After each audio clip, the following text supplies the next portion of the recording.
آنکھوں کی کمزوری کے لیے ایک تو ہر نماز کے بعد 10 مرتبہ یا مقیتو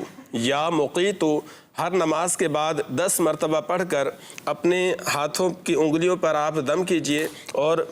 دم کر کے آنکھوں پہ اس طرح لگا لیجئے تو انشاءاللہ عز و جل آپ کی آنکھوں کی تکلیف ٹھیک ہو جائے گی۔ دوسرا یہ کہ آیت الکرسی ہر نماز کے بعد پڑھنے کی بڑی فضیلت ہے، تو آیت الکرسی پڑھیے اور آیت الکرسی کے جب اس جملے پر آپ پہنچیں وَلَا يَؤُودُهُ حِفْظُهُمَا وَلَا يَؤُودُهُ حِفْظُهُمَا وَلَا يَؤُودُهُ حِفْظُهُمَا آپ اپنے دونوں ہاتھوں کی 10 انگلیوں کو اس طرح آنکھوں پہ رکھیے اور 11 مرتبہ اسی کلمے کے تکرار کیجئے وَلَا يَؤُودُهُ حِفْظُهُمَا وَلَا يَؤُودُهُ حِفْظُهُمَا اور آخر میں وَهُوَ الْعَلِيُّ الْعَظِيمُ پڑھ لیجئے اور اپنے انگلیوں پر دم کر کے آنکھوں پہ پھیر لیجئے۔ انشاءاللہ عز و جل اللہ کے کرم سے اگر نگاہ کمزور ہو رہی ہے تو انشاءاللہ بڑھنا شروع ہو جائے گی، یہاں تک کہ